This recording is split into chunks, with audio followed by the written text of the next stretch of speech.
Barbara Simonov was the most feared sniper in Navy SEAL history until one IED explosion ended her career. Dismissed as damaged goods, she was given one chance to prove herself with an impossible challenge: 5 targets, 5 seconds, 1 mile away. But when her perfect shots earned her a ticket back to war, Barbara discovered that the hardest target to hit isn't the enemy in your crosshairs. It's forgiveness in your heart. From the mountains of Syria to the streets of Somalia, witness how a woman who could kill at 2,400 yards was chosen instead to build a legacy that would outlast any bullet. This is the story of precision sacrifice and the shot that changed everything. Like and subscribe for more incredible military stories that prove heroism comes in many forms. You missed on purpose, didn't you? Female SEAL's impossible shot changes everything. The Barrett M82A1 weighed 32 pounds fully loaded, but Barbara Simonov shouldered it like it was made of air. 5 steel targets stretched across the Fort Bragg range, yards away and to 200 yards and 500 yards, and at the far end, 850 yards, nearly a mile and an eighth away. The final target swung lazily in the North Carolina wind, catching the morning sun like a taunt. 5 targets, 5 seconds, 5 perfect shots. Lieutenant Marcus Kane called it impossible. Barbara was about to make him eat those words. She stood at the firing line in worn BDU's auburn hair, pulled back tight enough to ache steel gray eyes fixed downrange with the kind of focus that made lesser shooters look away. At 5'4", she looked small behind the massive rifle. But the 43 Rangers gathered behind the safety line knew better than to mistake size for capability. They'd heard the stories. SEAL Team 3, 4 deployments. Syria, Iraq, Afghanistan, Yemen. 37 confirmed kills. A silver star for an impossible shot in Raqqa that saved an entire assault team. But Lieutenant Kane, 26 years old, West Point polished, never heard a shot fired in anger, looked at her and saw a diversity hire a box, checked a political statement, wearing a uniform. "This is your last chance to back out, Commander," Kane said, his voice loud enough to carry. "No shame in admitting this particular challenge is beyond your capabilities." Barbara didn't turn around. Her hands moved over the first Barrett with the practiced efficiency of someone who had assembled rifles in the dark, in the rain, in caves carved from mountains half a world away. "Stakes are clear, Lieutenant." Her voice was mountain ice calm, cold, absolute crystal clear. Kane crossed his arms. "You miss even one shot, you admit publicly that women don't belong in Tier 1 special operations. That the SEALs made a mistake letting you through BDS." Behind him, a few Rangers shifted uncomfortably. This had started as simple chest beating. Somewhere in the last 24 hours, it had turned into something uglier. Barbara straightened from the rifle, turned, met Kane's eyes with the kind of stare that had made hardened Taliban fighters reconsider their life choices. "And when I succeed," she said, each word measured and precise, "you write a formal recommendation for full female integration into SEAL training. You sign it, you submit it, and you apologize to every female operator on this base for questioning their qualifications. When you succeed," Kane's smile didn't reach his eyes, "that's optimistic." "I don't operate on optimism, Lieutenant. I operate on certainty." Barbara turned back to the range. "Now shut up and let me work." The 5 Barretts stood on reinforced mounts positioned in a precise arc, each one pre-zeroed, preloaded, ready. Transitioning between them would require 8 10-second movements. Perfect economy of motion. No wasted energy, no hesitation. Barbara had spent the previous night on this range alone except for the moon and the ghosts of everyone who'd ever doubted her. She'd run the sequence 40 times. Her hands knew the distance between each rifle by muscle memory. Her body knew the rhythm like a heartbeat. 4.6 seconds. That was her best time. She needed 4.9 to beat the challenge. But she wasn't aiming for 4.9. She was aiming for perfection. Colonel David Reeves stood off to the side, arm folded across a chest decorated with enough medals to tell stories that would take all day. Former Delta Force, 28 years of service, a man who'd earned the right to judge capability with a glance. He'd watched Barbara qualify yesterday with the M4A1. 38 out of 40 targets. Impressive for any operator, exceptional for someone working a contractor position. But Kane had been there too, running his mouth about desk officers and diversity quotas.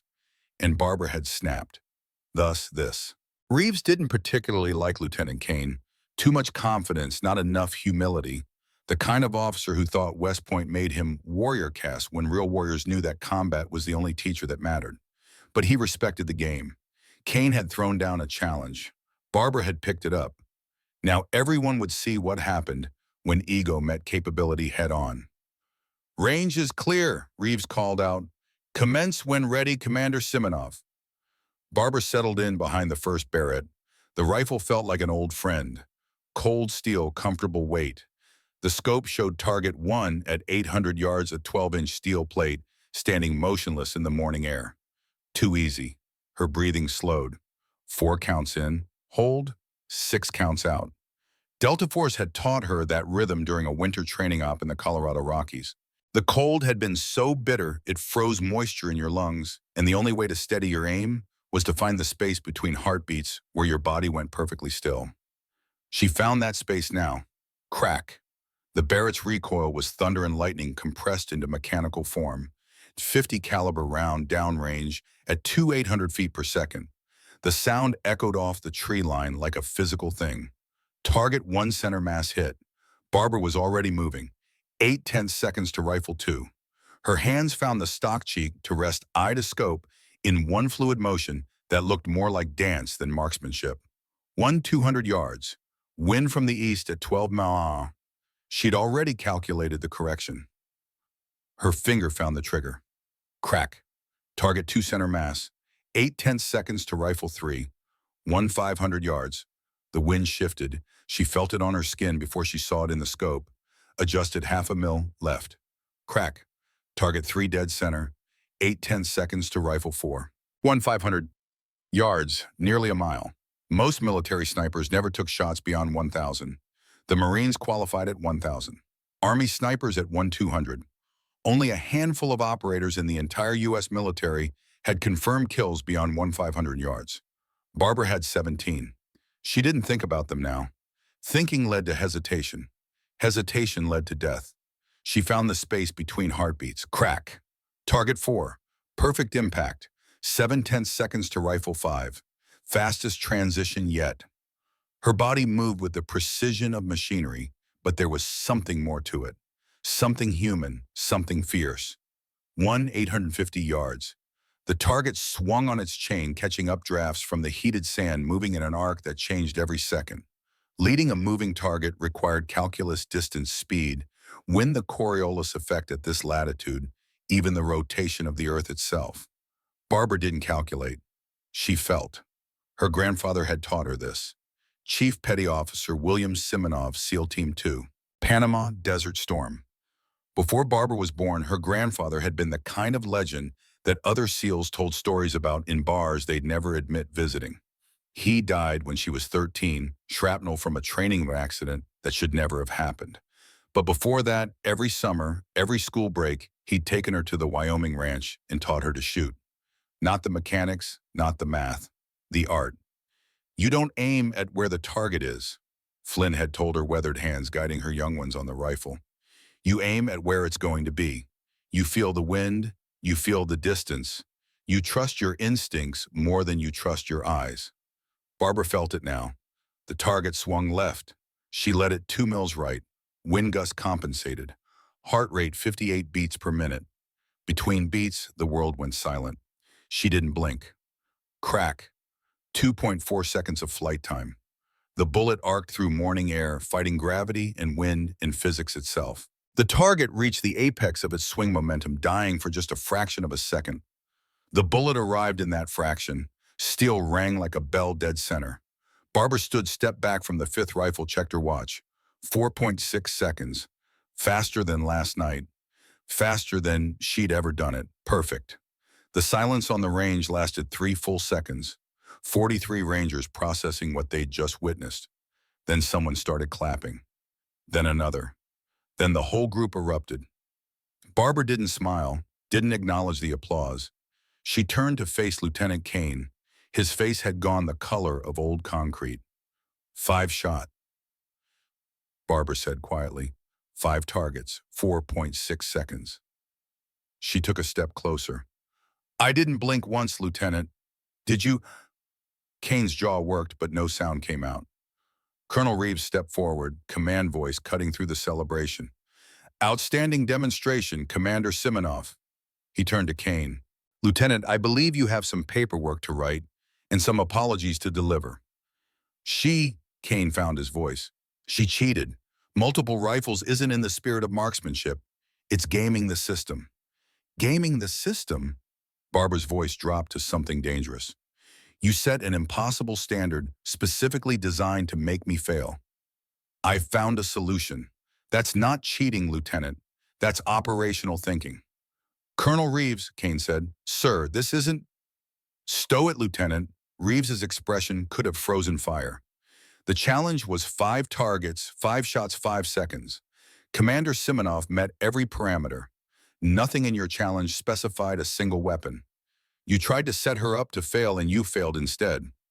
He leaned in close. You want to know what's not in the spirit of anything? Setting up a decorated combat veteran to humiliate her in front of her peers. So here's what's going to happen. You're going to write that recommendation. You're going to apologize. And you're going to learn a lesson about underestimating operators based on anything other than their demonstrated capability. Are we clear? Kane's face worked through several expressions. Rage, embarrassment, something that might have been shame. Crystal clear, sir. Good. Dismissed. Kane turned and stalked off. Half the Rangers followed him, still processing. The other half clustered around Barbara, asking questions about the rifles, the transitions, how she calculated the final shot on a moving target. Barbara answered mechanically. Part of her was still on that range, locked in the space between heartbeats. Part of her was 13 years old again, standing beside her grandfather's hospital bed, listening to him whisper final words through lungs that were giving up. Don't prove them wrong, Barb, he'd said, voice rattling. Prove yourself right. There's a difference. One makes you bitter, the other makes you better. She hadn't understood then. She understood now. Colonel Reeves waited until the Rangers dispersed. Then he approached, holding a manila folder marked with classification stamps that meant serious business. Walk with me, Commander. They headed toward the range office, boots crunching on gravel. The sun had cleared the tree line, now burning off the morning cool. It was going to be hot. North Carolina in September always was. That was impressive, Reeves said. Also reckless. Sir, you made an enemy today. Kane's got friends. West Point Mafia, they take care of their own. Barbara shrugged. He started it. He did, but you finished it in the most public way possible. There will be consequences. Let them come. Reeves stopped walking, studied her with the intensity of someone reading a tactical map. Why'd you really take the challenge? You could have walked away. Should have, probably. Barbara was quiet for a long moment. Because I'm tired, sir. Of what? Of proving I belong every single day, every single room I walk into. I have the training, I have the deployments. I have the scores, the kills, the medals. But there's always someone like Kane who looks at me and sees a diversity hire, sees politics instead of capability. Her jaw tightened. I took the challenge because I'm tired of asking permission to be considered qualified for things I'm overqualified for. Reeves nodded slowly. I get that, I do. But here's the thing about fighting every battle, Commander. Eventually you run out of ammunition. He held up the folder. Which brings me to why I was on this range this morning. Wasn't just to watch you school Lieutenant Kane. Barbara's eyes fixed on the folder. Classification stamps. Need to know basis. The kind of paperwork that meant someone somewhere needed something done quietly. I'm a contractor, sir, not active duty anymore.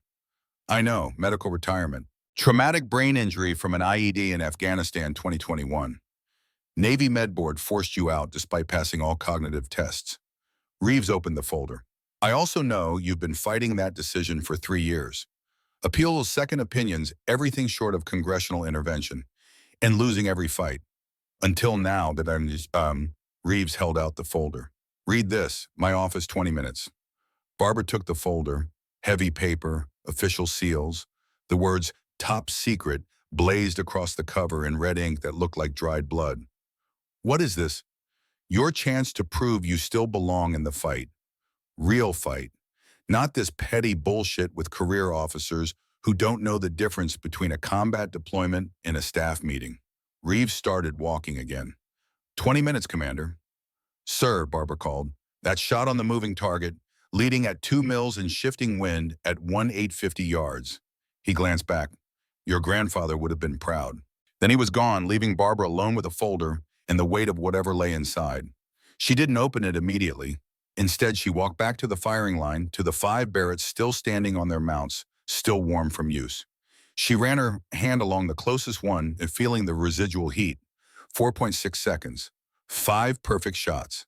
5 years of doubt and anger and fighting to be seen as something other than a political statement compressed into less time than it took most people to tie their shoes. But Reeves was right. She'd made an enemy. Kane wouldn't forget this. Wouldn't forgive it. Men like him never did. Barbara had learned that lesson the hard way, starting from her first day at Bud Barlal's basic underwater demolition SEAL training. 6 months of hell specifically designed to break people. 250 candidates started her class. 18 finished. 3 were women. Barbara was one of them. The instructors had been professional. Brutal, but professional. They treated everyone like dirt equally. But the other candidates, some of them, looked at Barbara and the other women like they were stealing something. Like every woman who passed was taking a slot away from a more deserving man. Never mind that Barbara outran, outshot, and outlasted 80% of the male candidates. Never mind her swim times, her obstacle course scores, her land navigation. Never mind any of it. Some people saw what they wanted to see. Lieutenant Kane was one of them. And now he'd never forget the day a woman made him look foolish in front of 40 Rangers. Barbara should have felt satisfaction, should have felt vindicated. Instead, she felt tired. She opened the folder. The first page was a mission brief. Codename Operation Shattered Glass. Location, Syria-Turkey border. Objective hostage rescue. Time sensitive. The second page showed a photograph. A woman mid-30s, keen eyes, dark hair pulled back in a professional style. Rachel Morrison, American epidemiologist, captured by Al-Nusra Front 3 weeks ago while conducting field research on disease vectors in refugee camps. The third page showed another photograph. This one was surveillance footage, grainy and time-stamped. A man in tactical gear, AK-47, slung over one shoulder, standing over Dr. Morrison as she knelt in a concrete room. Abu Khalid, high-value target. Al-Nusra, chief of operations for the Northern Territories. 43 confirmed kills. Civilians, journalists, aid workers, anyone who got in his way. Barbara stared at the photograph at Abu Khalid's face. She knew that face. Raqqa 2017, 7 years ago, Barbara's first deployment with SEAL Team 3. The operation had been straightforward on paper, insert, gather intelligence, extract. But nothing in Syria was ever straightforward.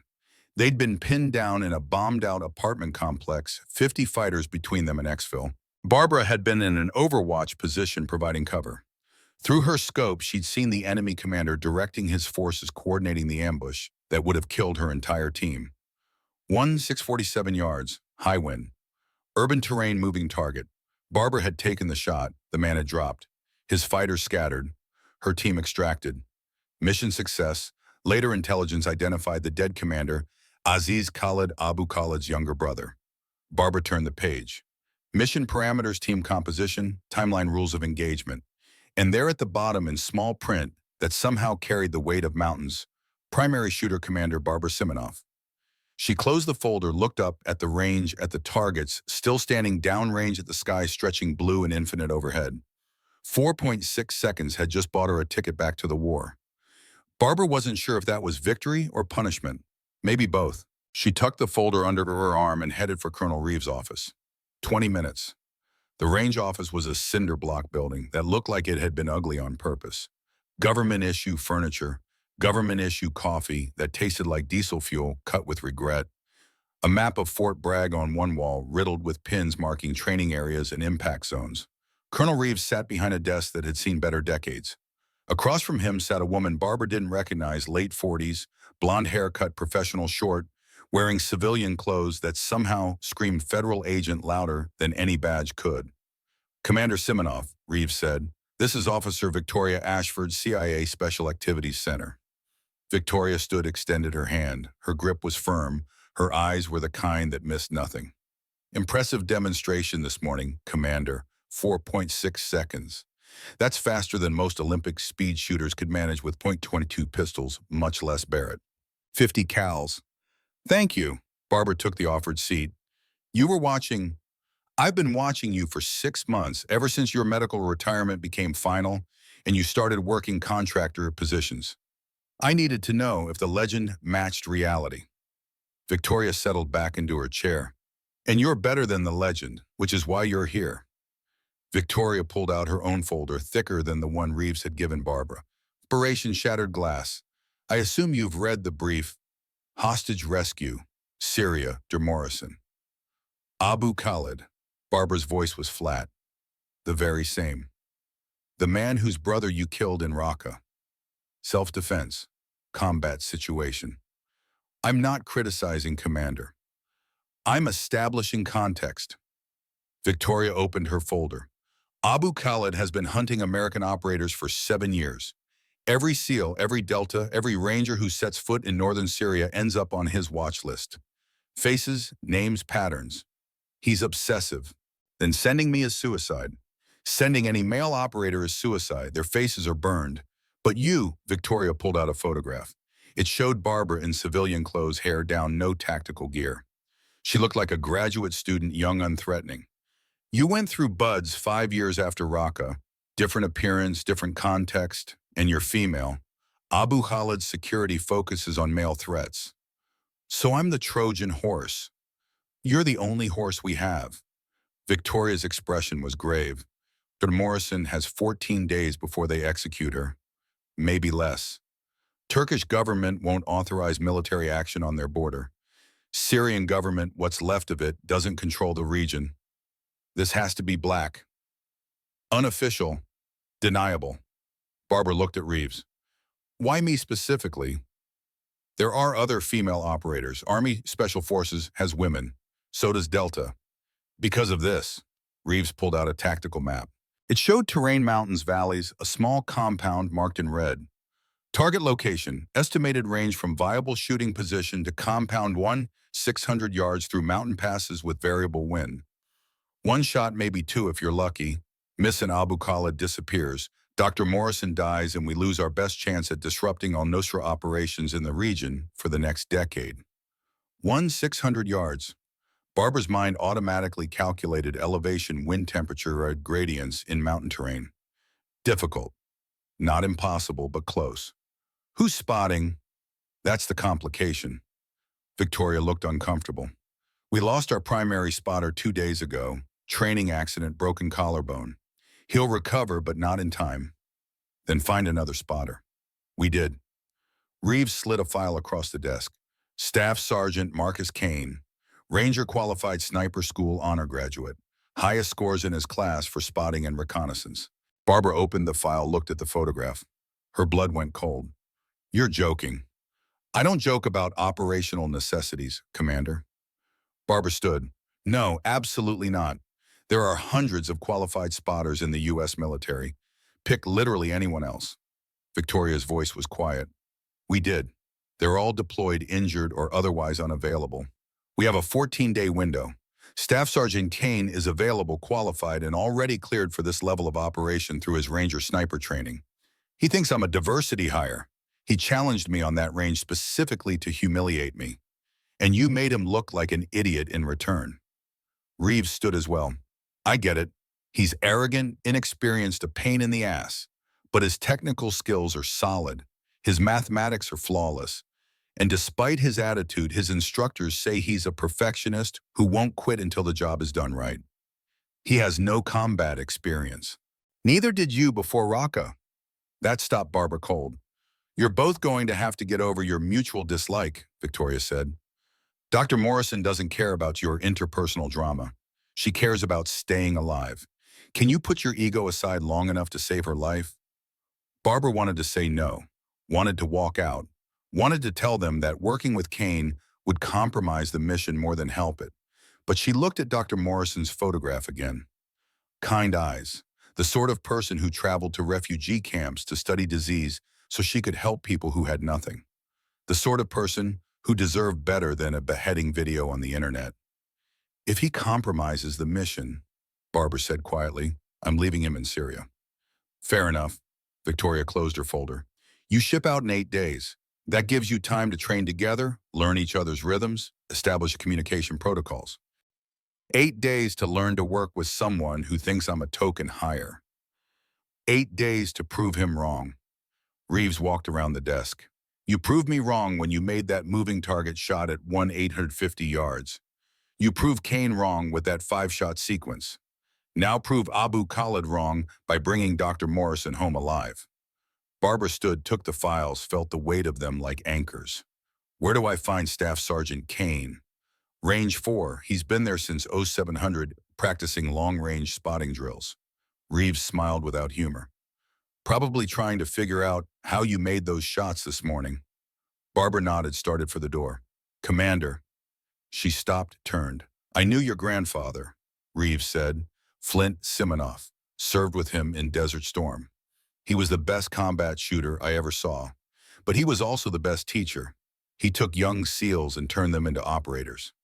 This thing with Kane, think of it as teaching, not babysitting. Kane doesn't want to be taught. Neither did you when you showed up at Bud's, but someone taught you anyway. Reeves' expression softened. Flint would tell you the same thing. Sometimes the people who need teaching the most are the ones fighting it the hardest. Barbara thought about that as she left the office, as she crossed the base toward Range 4, as she prepared herself for the conversation that was about to happen. Staff Sergeant Marcus Kane was sprawled behind a spotting scope, studying targets through heat shimmer, calling wind speeds to himself. He didn't hear Barbara approach until she was standing directly behind him. Staff Sergeant, he jerked turn. His expression cycled through surprise, irritation, and something that might have been grudging respect before settling on cold professionalism. Commander Simonoff, we need to talk. Barbara dropped the folder beside him. You and I are deploying together in 8 days. Hostage rescue. I'm primary shooter. You're spotter. Kane stared at the folder like it might bite him. You're joking. I don't joke about operations, Staff Sergeant. Read the brief. Be back on this range at 0600 tomorrow. We have 8 days to learn to work together well enough to save someone's life. Think you can handle that? Kane's jaw worked. I can handle whatever you throw at me, Commander. Good, because I'm throwing live fire drills, stress scenarios, and the kind of training that'll make Ranger School look like summer camp. If you can't keep up, tell me now, and I'll request a different spotter. I can keep up. We'll see. Barbara turned to leave, stopped, looked back. And Kane, that challenge this morning, consider it the easy part. Because if you make a single mistake, downrange, Dr. Morrison dies.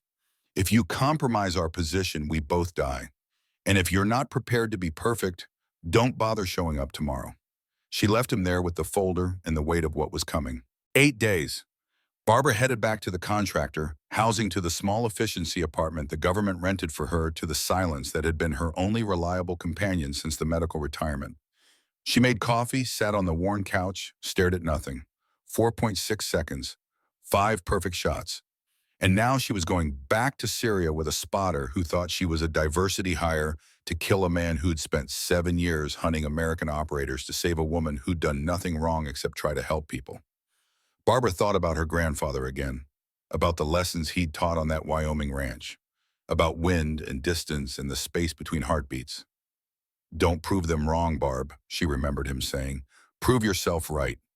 She sat down the coffee, picked up her phone, pulled up the last message from her former SEAL Team 3 commanding officer. They'd stayed in touch after her retirement, informal check-ins, making sure she was okay. She typed, "How bad was Mogadishu for Dad?" 3 minutes later, the response came, "Bad enough that he never talked about it." Why? Barbara stared at her phone. "Going back to Syria. Bad enough that I'm thinking about him." Be careful. And Barb, your father would be proud of what you've become. Barbara set down the phone, closed her eyes, tried to find the space between heartbeats where everything went still and the world made sense. Tomorrow she'd start training Marcus Kane. Start building the partnership that might keep them both alive. Start preparing for a mission that had suicide written all over it. Tonight she sat in silence and remembered what it felt like to be 13 years old, standing beside her grandfather's hospital bed, promising him she'd be better than better. She'd keep that promise, even if it killed her, even if she had to drag Staff Sergeant Marcus Kane kicking and screaming into competence along the way. 4.6 seconds, 5 perfect shots. 5 years of fighting to prove she belonged. Now she had 8 days to prove she could still do it when it mattered most. Barbara drank her coffee, watched the sun set through her window, and prepared for war. Dawn came cold to Fort Bragg. Barbara stood alone on Range 4 breath, misting in the October air, watching the sky bleed from black to gray to pale gold. She'd been here since 0400, setting up equipment, running calculations, preparing for the training evolution that would either forge Marcus Kane into a capable spotter or prove this entire mission was doomed before it started. The Barrett XMC lay disassembled on a tarp, Accuracy International's masterpiece, .338, Lapua Magnum, effective range over 1,700 yards. In the right hands, Barbara's hands had put rounds through insurgent commanders at distances that made other snipers shake their heads in disbelief. Today wasn't about her capability. Today was about whether Marcus Kane could set aside his ego long enough to keep her alive. Boots on Gravel announced his arrival. 0557. 3 minutes early, Barbara gave him that much credit. Kane approached carrying his own gear bag, spotting scope case tactical notebook. He looked like he hadn't slept, dark circles under eyes that studied Barbara with something between wariness and determination. Commander? Staff Sergeant. Barbara didn't look up from the rifle parts. You read the brief. 3 times, Dr. Rachel Morrison, 34 CDC epidemiologist, captured by al-Nusra Front 21 days ago, held at a compound in the Jabal al-Akrad region, 8 kilometers from the Turkish border. Primary captor Abu Khalid, the man whose brother you killed in Raqqa. Kane set down his gear. Mission window 14 days. Exfil via Turkish military cooperation. Shot parameters estimated at 1,600 yards through mountain terrain. You memorized the file. Congratulations. Barbara began assembling the rifle movements, precise and automatic.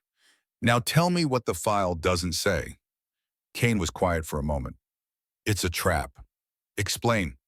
Abu Khalid knows we're coming. Has to. He's been hunting American operators for 7 years. Captures a high-value civilian, holds her in a location close enough to the border to attempt a rescue, makes sure intelligence assets can confirm her location. Kane pulled out his tactical notebook. He's baiting us. Barbara paused in her assembly, looked at him directly for the first time. Go on. The compound location, it's tactically disadvantageous for us. High ground belongs to them. Limited approach vectors. The only viable shooting position puts the sun in our faces during morning hours, which is exactly when security is lightest around the compound. Kane met her eyes. If I were planning an ambush, this is exactly how I'd do it. Barbara finished assembling the rifle. So why are we doing it? Because, Doctor, Morrison dies either way if we don't. And because the mission brief says she's more than an epidemiologist, the redacted section suggests she knows something worth dying to protect. Bioweapons. Barbara shouldered the rifle. Dr. Morrison was investigating a suspected chemical weapons facility. Al-Nusra wants to trade her to ISIS. If that happens, ISIS gets the technical knowledge to weaponize biological agents. Kane's face went pale. That's not in the brief. That's in the parts they don't write down. The parts you learn by reading between the lines. The parts that tell you this isn't just a hostage rescue, it's preventing the next Tokyo subway attack, except instead of sarin gas, it's smallpox or plague or something engineered that we don't have treatments for yet. The sun cleared the tree line. Golden light flooded the range. So we're not saving one life, Kane said quietly.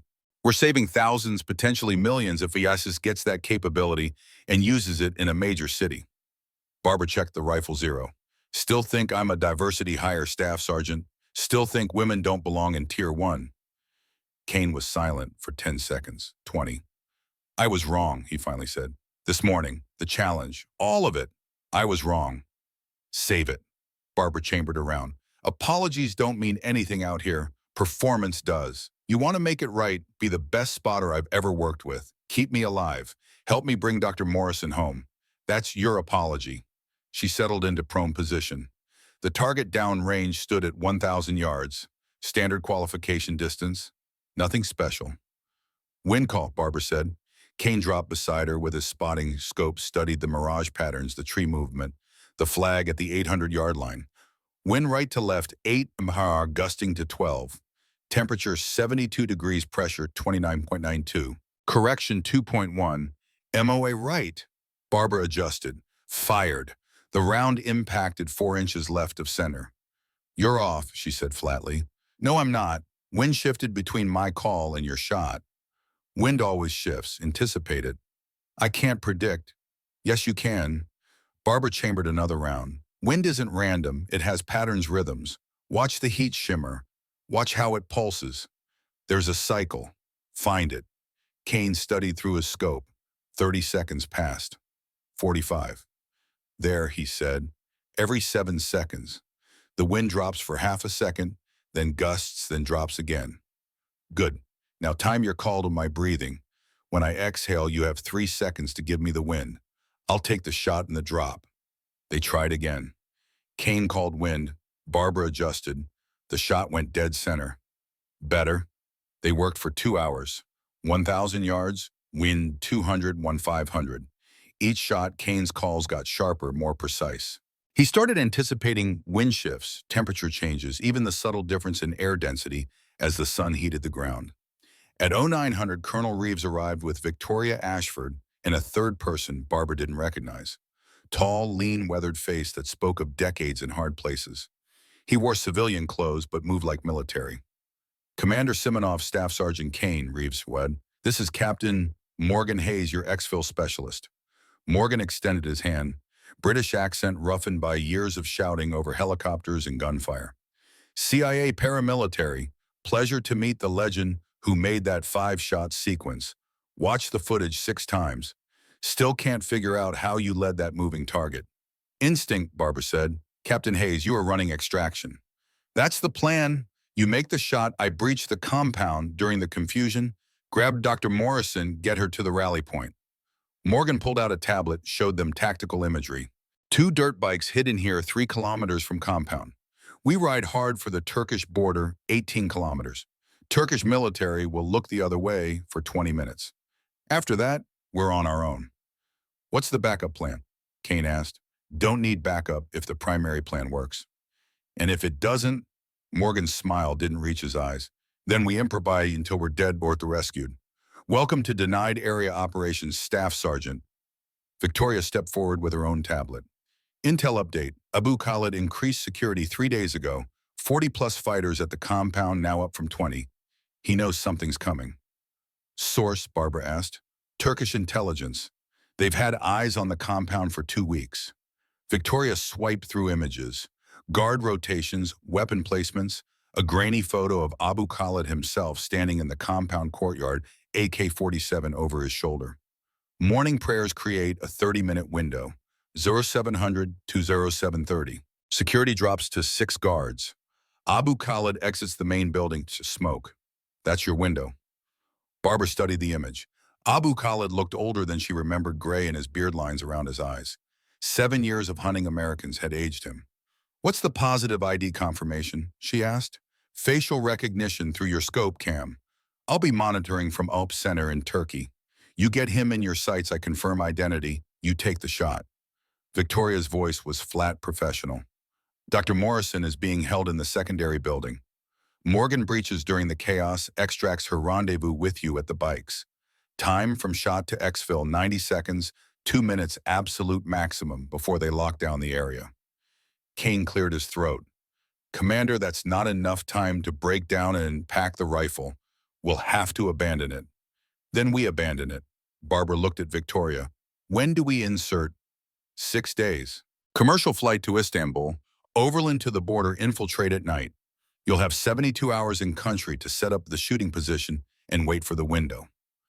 3 days exposed in hostile territory. Kane's voice was tight. That's a long time to avoid detection. It's a long time to practice being invisible, Barbara said. You up for it? Staff Sergeant? Kane met her eyes. Yes, ma'am. Good, because from this point forward, we train like we're already in Syria. No mistakes, no second chances, perfect execution, or people die. Barbara turned to Reeves. Sir, we need the range cleared. No observers. What we're doing next isn't for general consumption. Reeves nodded. Done. You have range 4 exclusively for the next 5 days, whatever you need. And what Barbara needed was to break Marcus Kane down and rebuild him as an operator who could function in combat. What she needed was impossible in 5 days. But impossible had stopped meaning anything to her around the time she made 5 shots in 4.6 seconds. They started with the basics: hide construction, how to use terrain, vegetation, and patience to become invisible. Kane was clumsy at first, breaking branches, disturbing ground, leaving traces that would get them killed in Syria. You're thinking like a soldier, Barbara said, crouched beside a hide so perfect it looked like natural terrain. Soldiers occupy ground. Snipers borrow it. We leave no trace, no broken branches, no disturbed earth. We become part of the environment. By the second day, Kane's hides were acceptable. By the third, they were good. By the fourth, Barbara had to actively search to find his position. That was progress. They practiced communication, not radio calls, those could be intercepted. Hand signals, body language, the subtle shifts in breathing that told a shooter when the spotter was about to call when. Barbara had worked with her previous spotter for 4 years. They developed an almost telepathic connection. With Kane, she had 5 days. But the kid was trying. Barbara gave him that. He showed up every morning at 0500 without being told. Stayed until dark. Took notes, asked questions. The arrogance from that first day on the range was gone, replaced by something harder, more focused. On the 5th day, Barbara set up the stress test and final evaluation. She told Kane, "You're spotting for a 1/600-yard shot. Moving target, variable wind. You have one chance to call it perfect. Miss and someone dies. Understood." Barbara didn't tell him that Morgan was going to simulate enemy contact. Didn't tell him that in 30 seconds Morgan would open fire with blanks 50 meters from their position. Kane settled behind his spotting scope. Barbara behind the rifle. The target, a steel silhouette on a motorized track, began moving down range. "Target in motion," Kane said, voice calm. "Speed approximately 3 mph, range 1/600 yards. Wind." Morgan's M4 opened up. Blanks, but loud enough to make Kane flinch. "Contact right," Morgan shouted. "Multiple hostiles." Kane's breathing hitched. His hands shook on the spotting scope. "Wind call," Barbara snapped. "Wind.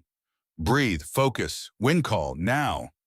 Kane exhaled hard, forced his hands steady. "Wind right to left, 10 mph, gusting 15. Correct 2.7 moe right. Lad target 4 seconds. Send it. Between gusts. 3, 2, 1 now." Barbara fired. The round took flight, 1/600 yards of arc and drop and drift. The target continued moving. The bullet impacted center mass. Morgan stopped firing, walked over grinning. "Hell of a shot, both of you. Thought the contact woe would rattle you, Staff Sergeant." Kane was still shaking. "It did. But you made the call anyway. That's what matters."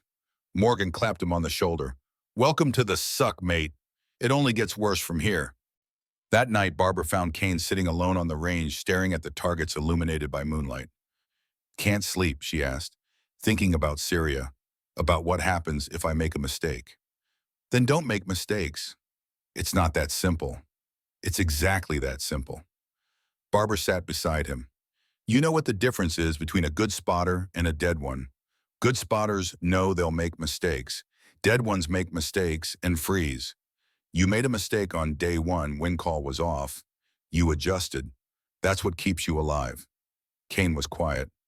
"Why'd you become a SEAL?" "You read my file. You know why." "I read facts. I want to know the reason." Barbara was silent for a long moment, watching the moon. "My father was Chief Petty Officer William Simonoff, SEAL Team 2, Panama Desert Storm, Mogadishu. He was the kind of operator who made impossible look easy. When I was 13, he died in a training accident that should never have happened. Shrapnel from a breaching charge. He bled out before the medevac arrived." "I'm sorry." "Don't be. He died doing what he loved." Barbara's voice was flat. "I joined the Navy to honor him, became a SEAL to prove women could do what he did. And for 6 years, I did exactly that. 4 deployments, 37, confirmed kills, a Silver Star. I proved it. Then they forced you out. Medical retirement. Traumatic brain injury from an IED. I passed every cognitive test, every evaluation, but Navy Med Board decided I was a liability. Barbara's jaw tightened. 3 years fighting appeals. 3 years being told I'm broken. And then this morning on that range making 5 shots in 4.6 seconds, I realized something. What? I don't need the Navy's approval. I don't need anyone's approval. I know what I'm capable of. That's enough. She looked at Kane. You asked me why I took your challenge. That's why. Because I was tired of asking permission to be considered qualified for things I'm overqualified for. I took your challenge because I needed to prove to myself that I'm not broken. Kane nodded slowly. For what it's worth, Commander, you proved it. And you're the best operator I've ever worked with. I'm the only operator you've ever worked with. Still counts. Barbara almost smiled. Almost. Get some sleep, Staff Sergeant. We fly out tomorrow night. After that, sleep becomes a luxury we can't afford. The commercial flight to Istanbul was uneventful. Barbara and Kane traveled separately, different flights, different routes. Morgan flew military transport, bringing the gear that couldn't pass through civilian security.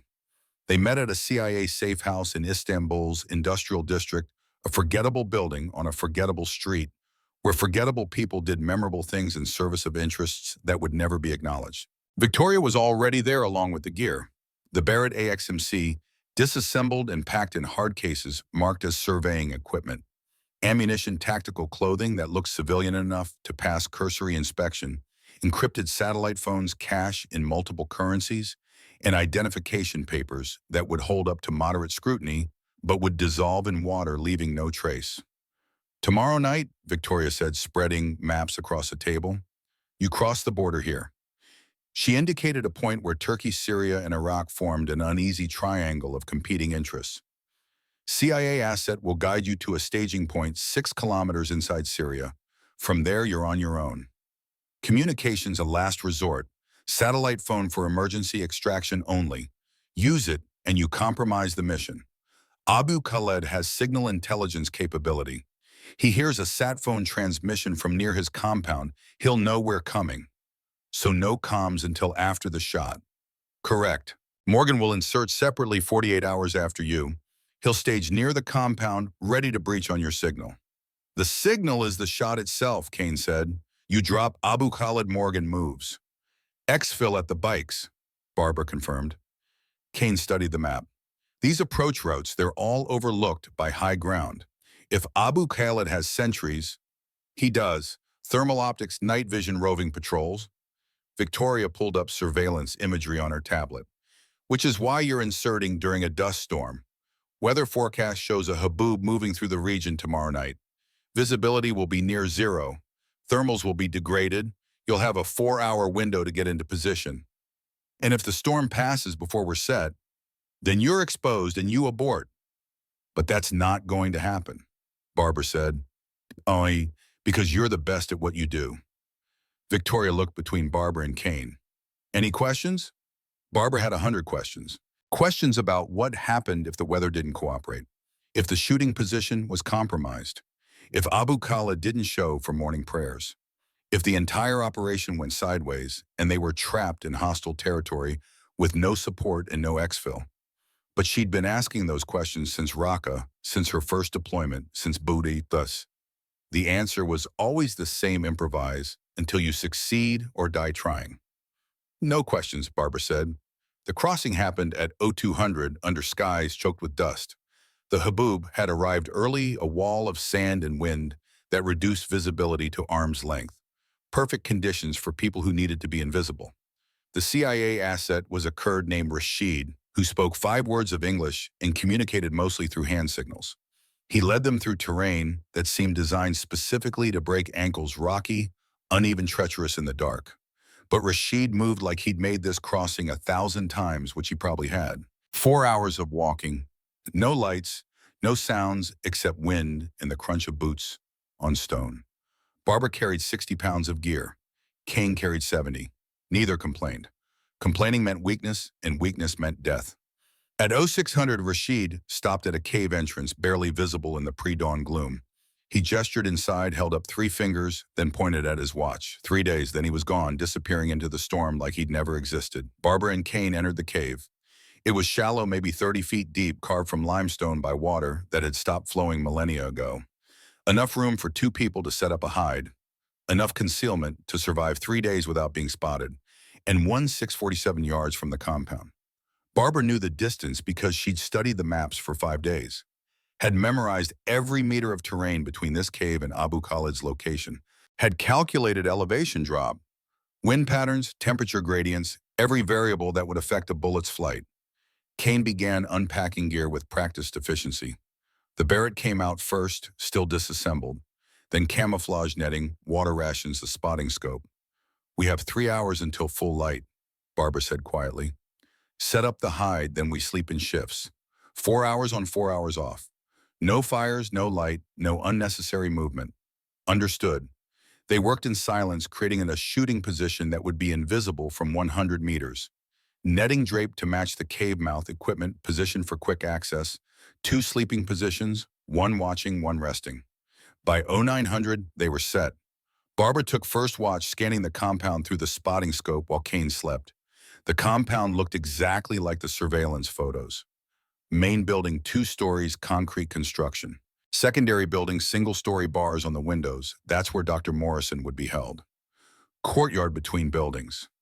Guard towers at 3 corners. Fighters visible on patrol, AK-47s and RPGs. And no sign of Abu Khalid. Barbara settled in to wait. Waiting was 90% of sniper work.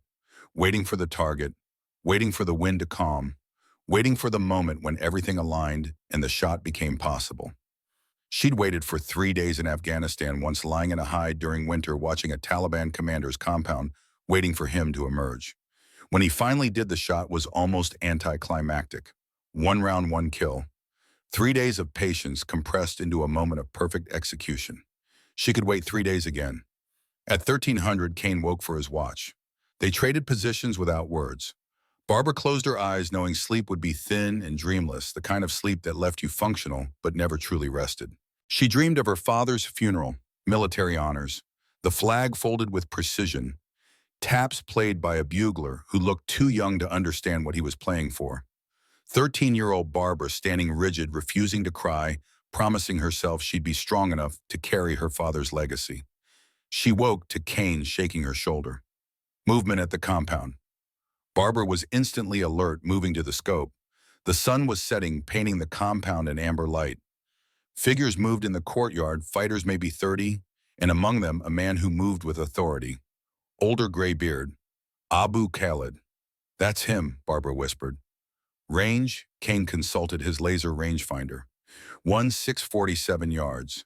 Wind 230 degrees at 14 mph. Temperature dropping 78 degrees. Barbara didn't take the shot, not yet. This was reconnaissance, learning patterns, understanding when Abu Khalid moved, where he went, how long he stayed exposed. She watched through the scope as Abu Khalid crossed the courtyard, stopped to speak with a fighter, then disappeared into the main building. Total exposure time, 43 seconds. Not enough for a perfect shot. Not at this range with this wind. "Tomorrow morning," Barbara said, 0700. Morning prayers. That's when we take him. The night stretched eternal. They took turns sleeping, watching, waiting. At 0300 movement, at the compound guard change, 6 fighters replaced by 6 new ones. The pattern Victoria had described. At 0630, the compound came alive. Fighters emerging for morning prayers.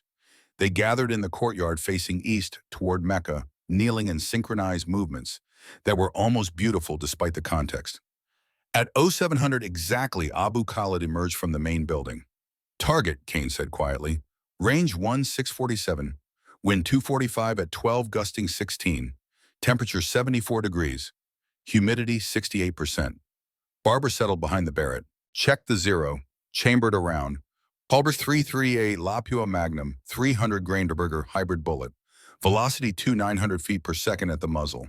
At 600 yards, it would arrive at 200 feet per second after 2.8 seconds of flight. Gravity would pull it down 37 feet. Wind would push it 4.2 feet. The Coriolis effect would add another 6 inches of drift. Barbara's mind calculated automatically years of training, making the mathematics unconscious. Abu Khalid walked to the center of the courtyard, lit a cigarette, stood there silhouetted against the dawn sky. Perfect target. Send it, Kane whispered. Barbara's finger moved to the trigger, found the familiar curve, applied 3 pounds of pressure. 4, 4.5. A truck roared into the compound. Abu Khalid turned, walked toward it. The moment was gone. Barbara eased off the trigger. Stand down. Damn it, Kane exhaled hard. What was that? Barbara kept watching through the scope. The truck stopped. Fighters began unloading crates. Abu Khalid supervised, pointing, giving orders. And then he walked back toward the main building and disappeared inside. Supply truck early, Barbara said. Window closed. Tomorrow, go on. Tomorrow, we try again tomorrow. But tomorrow brought rain. Heavy, slanting rain that turned the compound into mud and kept Abu Khalid inside all morning. No shot opportunity, just waiting while water drummed on stone and the Barrett sat ready and unused. Day 3, their final day. After this, the mission timeline said Abu Khalid would execute Dr. Morrison. After this, they'd either succeed or fail completely. At 06:55, the rain stopped. At 700, Abu Khalid emerged and a target acquired, Kane said, voice tight. Range 1647, wind 220 at 8 mile, temperature 70 degrees, humidity 82%. Barbara settled into position, her breathing slowed. Heart rate dropped to 54 beats per minute. The world narrowed to the view through the scope. Abu Khalid in the courtyard standing, smoking, completely still. Wind steady, Kane whispered. Send it in 3, 2, 1 now. Barbara fired. The recoil was thunder. The sound echoed off the cave walls, announcing their position to anyone listening. But it didn't matter anymore. The shot was away. 2.8 seconds. Through the scope, Barbara watched the bullet arc, watched it fall, watched it drift, watched it impact Abu Khalid's left shoulder instead of his chest. He dropped. Not dead. Wounded, screaming, fighters rushing toward him. Hit but not kill, Barbara said, voice flat. Damn it, Kane was already on the sat phone. Morgan, target wounded, not killed. Execute breach now. We're compromised. The compound erupted. Fighters running, vehicles starting. And from the secondary building, figure in civilian clothes burst out into the courtyard. Dr. Rachel Morrison running, desperate. She broke loose, Kane said. Morgan's not in position yet. She's running toward the desert. They're chasing her. Barbara saw it through the scope, saw Rachel running, saw 4 fighters pursuing, saw her stumble, fall, get back up. Range to Dr. Morrison, Barbara asked. 400 yards in closing. She's moving toward us. Kane's voice was urgent. Fighters 300 meters behind her. They're going to catch her. Barbara chambered another round. Give me wind. Wind 235 at 6 Empire, but she's moving. You can't hit moving, wind call, now. Kane gave her the numbers. Barbara adjusted, tracked Rachel through the scope. As she ran, calculated lead time, breathing, waiting. One of the fighters raised his AK-47, aimed at Rachel's back. Barbara shifted her point of aim, led the fighter, found the space between heartbeats, fired. The fighter dropped. The others stopped, confused, looking for the shooter. Barbara chambered a third round. Next target, she said. Second fighter, 300 yards, wind. Barbara fired before he finished. The second fighter fell. The remaining 2 dove for cover. Rachel kept running closer now. Barbara could see her face through the scope, exhausted, terrified, determined. Morgan's mobile, Kane said, listening to comms. 2 minutes to intercept Dr. Morrison. But we've got company trucks leaving the compound. They're coming for us. Barbara saw them through the scope. 3 trucks, maybe 20 fighters racing across the desert toward their position. Time to leave, she said, breaking down the rifle with practiced speed. 30 seconds and it was in the case. Move. They grabbed gear and ran out of the cave, down the mountain, through terrain that wanted to kill them. Behind them, engines roared. Gunfire echoed. Rally point 800 meters northeast. Kane was running beside her, 60 pounds of gear, thin mountain air, adrenaline, and training pushing them beyond normal human limits. Barbara's legs burned. Her lungs screamed. She ran anyway. Gunfire behind them. Closer. Rounds impacting rocks, sending shrapnel flying. There, Kane pointed. The bikes. Two dirt bikes hidden in a ravine exactly where Morgan said they'd be, and Morgan himself pulling up on a third bike with Rachel Morrison clinging to him, face pressed against his back. Go, Morgan shouted. Turkish border, 18 kilometers. They're right behind us. Barbara threw her leg over a bike. Kane took the other. Engines roared to life. They shot out of the ravine at full throttle, racing across open desert with 3 trucks of hostile fighters giving chase. The border, 18 kilometers. Barbara had ridden dirt bikes since she was 15, tearing across Wyoming ranch land with her grandfather. But never like this. Never with bullets snapping past. Never knowing that stopping meant death. Kane kept pace beside her. His bike handling was good, better than good. The kid had skills. Behind them, the trucks were gaining, faster than bikes in open terrain. 300 meters. 250. They're catching up, Kane shouted over the engine roar. Barbara looked back, saw the trucks, saw fighters leaning out windows with AK-47s, saw muzzle flashes, saw something else. Rising dust on the horizon coming from the Turkish side of the border. Turkish military vehicles. 3 of them racing to intercept. Hold course, Barbara shouted. Turkish military incoming. The next 2 minutes were chaos. The Turkish vehicles cut between them and the pursuers. Warning shots fired, shouting in Turkish and Arabic. The Al-Nusra trucks braking hard, turning back. And then they were across, into Turkey, into safety. They didn't stop until they were 5 kilometers past the border, a Turkish military outpost where CIA had arranged their pickup. Barbara killed the engine, dismounted, legs shaking from adrenaline crash. Dr. Rachel Morrison slid off Morgan's bike and collapsed to her knees, sobbing. Morgan knelt beside her, speaking quietly, checking her for injuries. Kane pulled off his helmet. His hands were shaking. We made it. Holy hell, we actually made it. Barbara looked back towards Syria, toward the compound where Abu Khalid lay wounded but alive, where her shot, her perfect shot, had failed to kill. We failed, she said quietly. We got Dr. Morrison out. That's not failure. The mission was to eliminate Abu Khalid. He's alive. That's failure. Barbara turned away. Get Dr. Morrison medical attention. I need to debrief with Victoria. She walked toward the outpost building, every step heavy with the weight of what hadn't happened. The shot that should have killed. The man who should be dead. The mission that had become something other than success despite everyone making it out alive. Victoria was inside on a sat phone, speaking rapid fire to someone higher up the chain. She saw Barbara and ended the call. Dr. Morrison is safe. Morgan reported you took out 2 hostiles during her escape, and Abu Khalid is wounded, not killed. Victoria's expression was carefully neutral. Want to tell me what happened? Wind shift. Between Kane's call and my trigger pull, the wind shifted forum per here. Push the round left, shoulder hit instead of chest. Barbara's voice was flat, professional. It was a good call. The shot was good. The wind was bad luck. Bad luck kills people in our line of work. I know. Victoria was quiet for a moment. Intel from the compound says Abu Khalid survived. He'll recover and he'll be hunting us harder than ever. Then we failed. You saved Dr. Morrison. You prevented ISIS from getting biological weapons capability. You got your team out alive. Victoria stepped closer. That's not failure, Commander. That's the best possible outcome given the circumstances.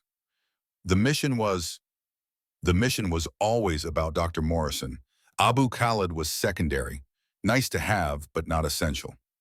Victoria pulled out her tablet, showed Barbara classified documents. She didn't just know about the chemical weapons facility. She documented it, took samples, got evidence that will let us take the facility out with an airstrike. Because of you, we're about to eliminate an entire bioweapons program. Barbara stared at the documents, at the proof that the mission had been more than it seemed, that success had been broader than a single kill. Why didn't you tell me? Need to know. You didn't need to know. Victoria put away the tablet. Go get some rest, Commander. We'll debrief properly in 48 hours. For now, you did good. Better than good. Barbara walked out of the building, found Kane sitting on a bench, helmet beside him, staring at nothing. You okay? She asked. First time I've been shot at. First time I've seen people die. First time I've... He trailed off. Does it get easier? No, you just get better at handling it. That shot, you made the moving target when 400 yards. How did you out them? Instinct, training, luck. Barbara sat beside him. Mostly luck. They sat in silence, watching the sun climb higher, burning off the morning cool. Somewhere in Syria, Abu Khalid was getting medical treatment, planning revenge, adding their names to his list. Somewhere in America, families would never know how close they'd come to biological terrorism. And here on this dusty Turkish military base, two operators tried to process what they'd just survived. "You saved my life," Kane said quietly, "back there when those fighters that were chasing Dr. Morrison. You could have let them get her, could have prioritized exfil, but you took two kill shots to give her time to escape. That was the mission. The mission was to eliminate Abu Khalid. You failed that mission to save someone else.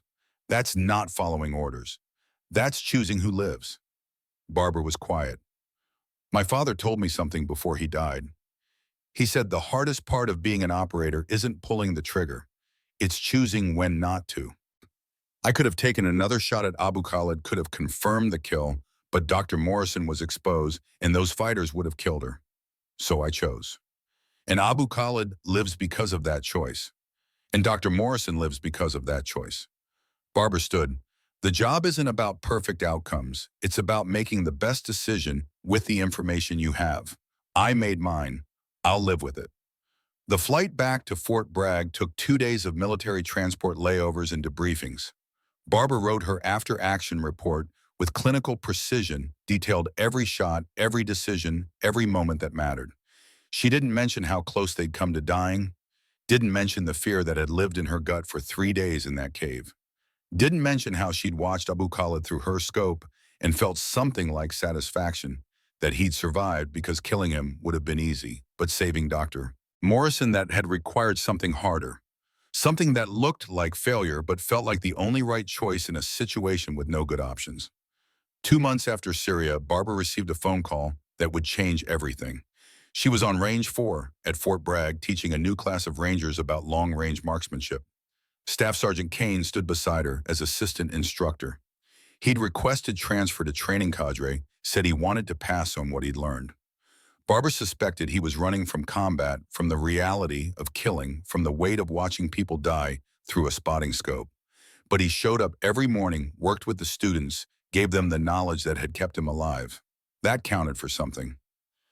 After class, Kane approached her. "Commander, there's someone here to see you." Victoria Ashford stood at the range entrance, looking as composed as ever. But there was something different in her expression, urgency mixed with anticipation. "Commander Simonoff," Victoria said, "I have a situation." Barbara didn't hesitate. "No." Silence. "I haven't even told you the parameters." "Doesn't matter. I'm done. I made my shots, proved what I needed to prove. Now I'm teaching others to make theirs." Victoria pulled out her tablet. Somalia, Mogadishu, 2 American journalists captured by al-Shabaab 4 days ago. They're being held at a compound in the Bakara Market District. Intel suggests they'll be transferred to Al-Qaeda Pishu in the Arabian Peninsula within 72 hours. Once that transfer happens, we lose them. Barbara studied the tablet. Satellite imagery of Mogadishu, dense urban terrain, civilian population, a nightmare for any extraction operation. "Why us?" Kane asked. He'd been listening from a respectful distance. "Because the compound where they're being held is under 24-hour surveillance by al-Shabaab. Every American male operator is compromised. Their faces are known. Their patterns are documented." Victoria swiped to another image. "But they're not watching for female operators. And they're definitely not watching for a female SEAL sniper with your particular skill set." "Shot parameters," Barbara asked despite herself. "Estimated 400 yards. Urban terrain, significant civilian presence. Rules of engagement are strict, 0 civilian casualties." 400 yards. Barbara had never taken a shot beyond 1-800. Few snipers had. At that distance, you weren't just fighting wind and gravity. You were fighting the curvature of the Earth itself. "That's beyond standard capability," Barbara said carefully, "which is why we're asking you specifically. Syria proved you can make shots that shouldn't be possible. This one is impossible. But if anyone can do it, it's you." Victoria closed her tablet. "You deploy in 48 hours. Captain Hayes will handle exfil. Same team as Syria, but higher difficulty." Barbara looked at Kane again. His face was composed, but she could read the tension in his shoulders. Somalia, where her father had operated during the Gothic Serpent disaster, where Black Hawk Down had become shorthand for everything that could go wrong in urban warfare. What's the backup plan, Barbara asked. There isn't one. You make the shot, we extract the journalists. You miss, they die and probably trigger an international incident that damages U.S. credibility for a decade. Victoria's expression was grave. I wouldn't ask if there were alternatives, but there aren't. It's you or it's mission failure. Barbara was quiet for a long moment. 2,400 yards. Impossible distance. Impossible stakes. The kind of mission that ended careers if it failed, but nobody remembered if it succeeded because success meant classified silence forever. We'll need custom ammunition, heavier bullets for extreme range, and I want to test fire at 400 yards before we deploy. Done. Anything else? Satellite weather data from Mogadishu, wind patterns, temperature gradients, everything that affects ballistics in that environment. You'll have it within 6 hours. Victoria looked at Kane. You and me. I'm your spotter, Kane said. Where you go, I go. His voice was steady. Besides, someone needs to make sure you don't freeze to death in Mogadishu's sweltering heat. Despite everything, Barbara almost smiled. Then we're in. The next 48 hours were compressed madness, test firing at a range in the Mojave Desert where 400 yards was possible, custom ammunition from a contractor who specialized in extreme long range, weather data satellite imagery mission plan that assumed everything would go wrong and prepared for it anyway. The flight to Mogadishu was military transport through routes that didn't officially exist. Barbara and Kane studied terrain models, memorizing every building, every street, every variable that might affect a 400-yard shot through urban environment. Your father was here, Kane said quietly, looking at the models. Gothic Serpent, 1993. I know. They say it was hell. 18 Americans killed, 73 wounded. The Somalis lost hundreds, maybe thousands, all because 2 Blackhawks went down in hostile territory. Barbara had heard the stories, had read the after-action reports, had studied the operation as an example of how quickly things could collapse in urban warfare.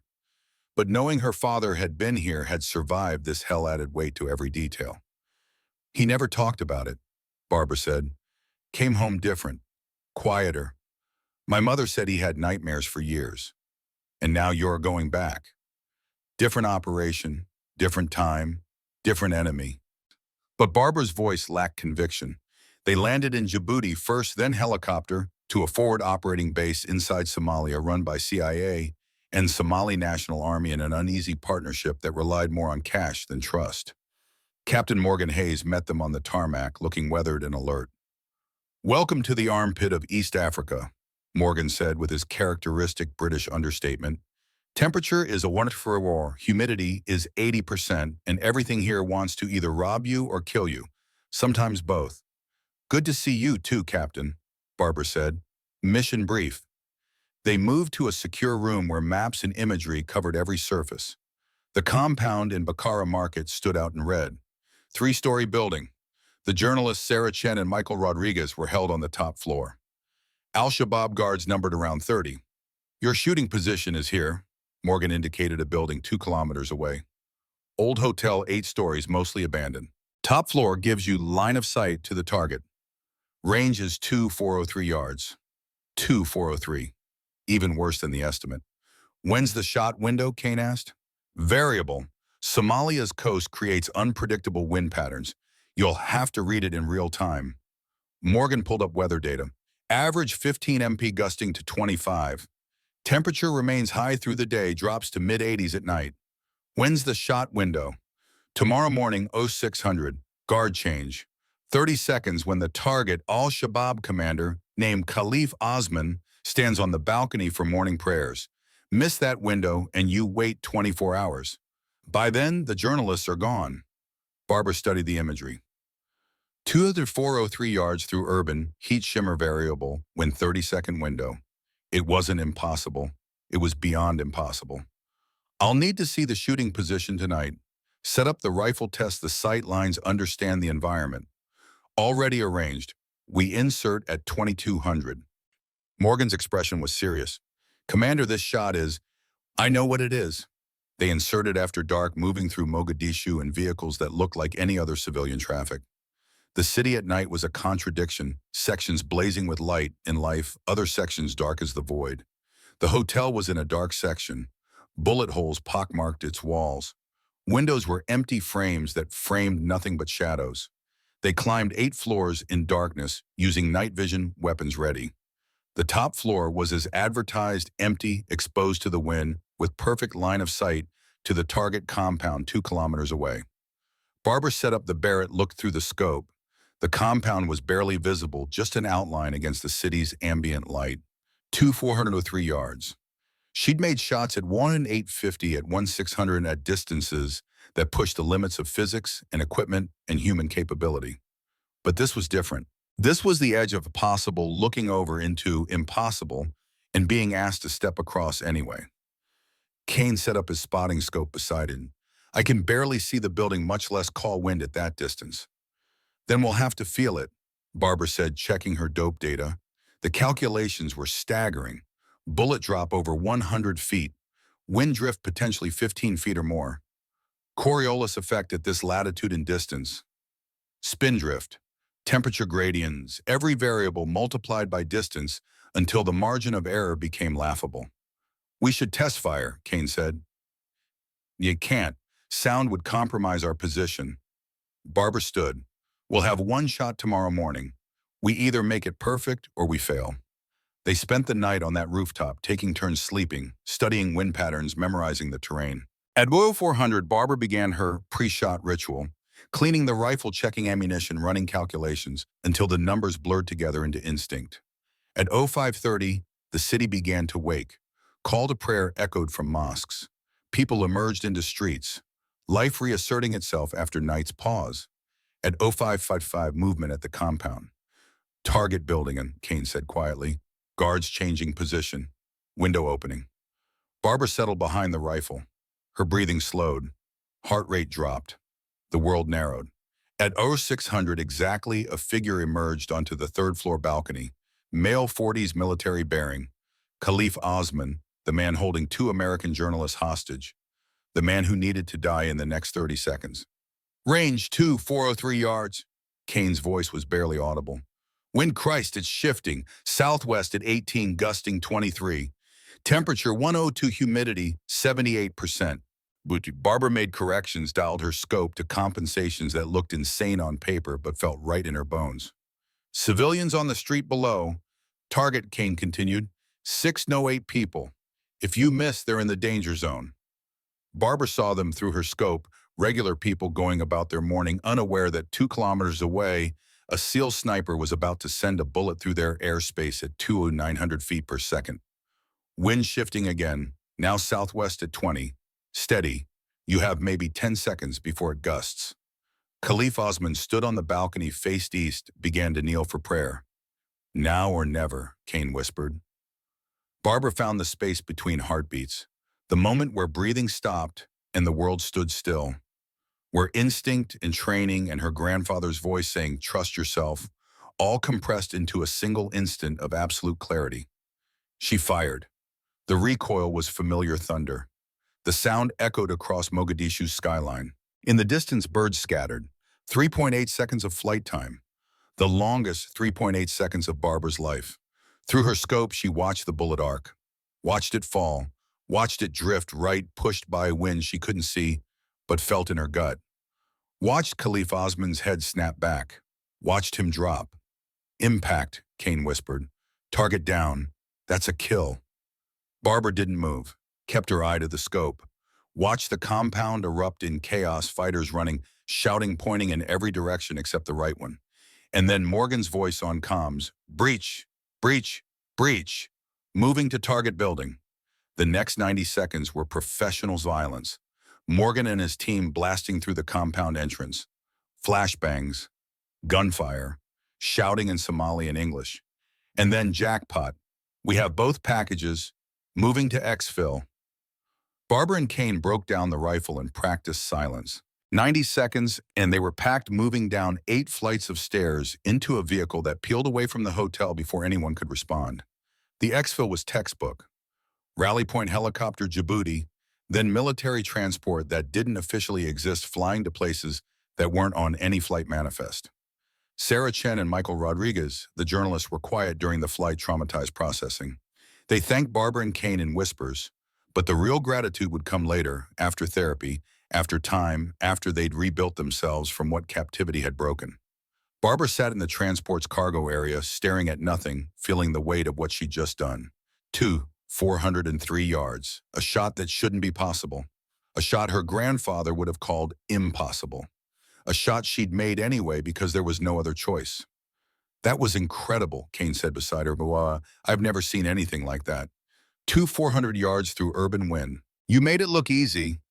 It wasn't easy, it was necessary. Still, that's going in the record books. No, it's not.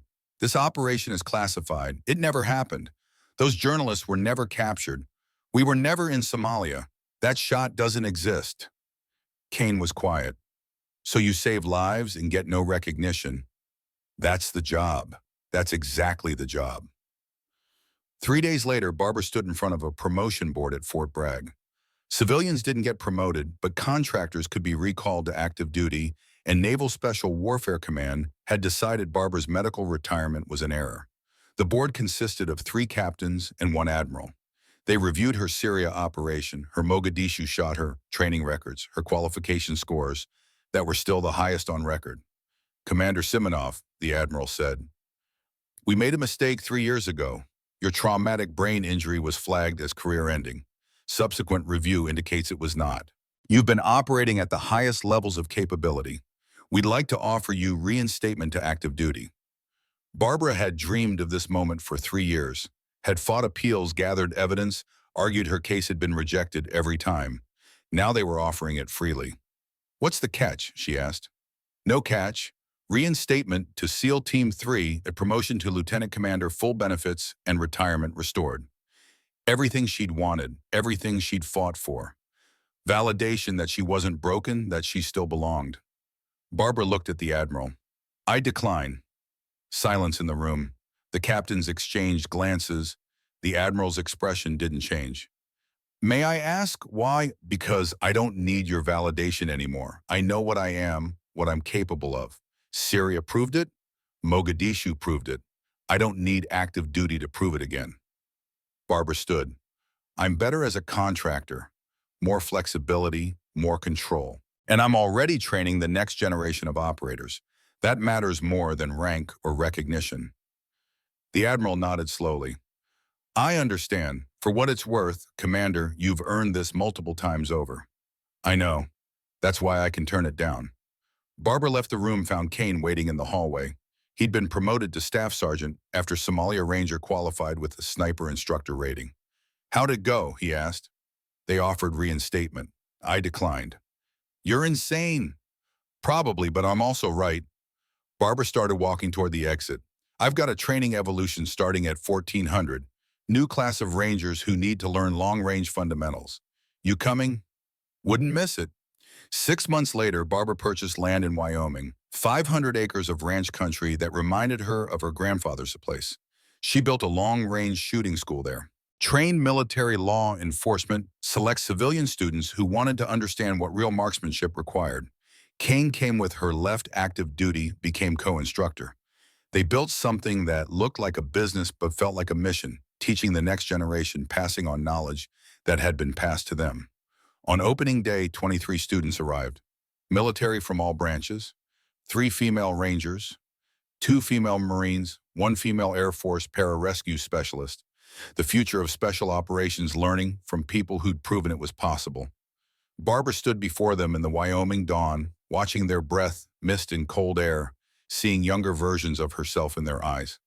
"My name is Commander Barbara Simonov," she began. "I'm a former SEAL. My grandfather was a SEAL. My father was a SEAL. They taught me that shooting isn't about killing. It's about precision discipline, understanding who you are when everything's on the line." She gestured to the range behind her. "Targets at 800 yards, 200, 1,500, 1,800, and at the very end, barely visible, a target at 400 yards. I've made shots that shouldn't be possible. I've failed shots that should have been easy.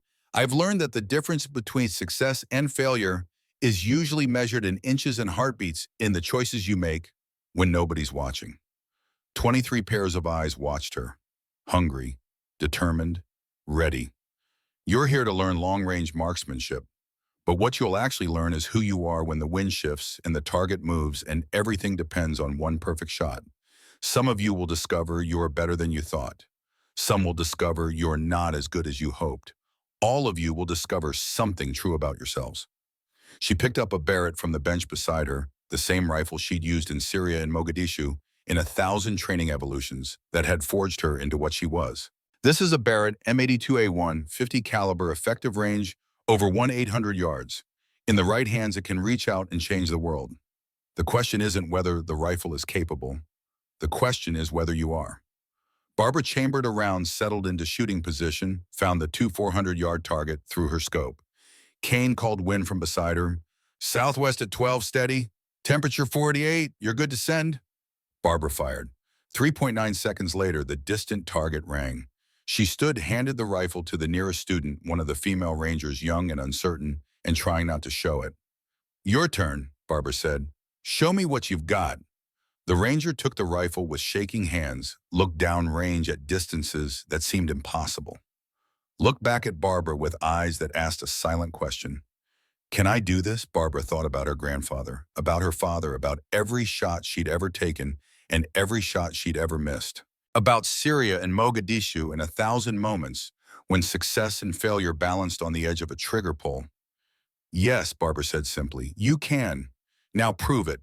The ranger settled behind the rifle, found her position. Her breathing slowed.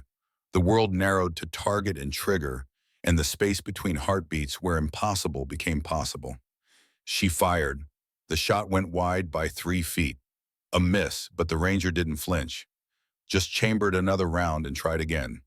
This time the target rang. Cheers from the other students.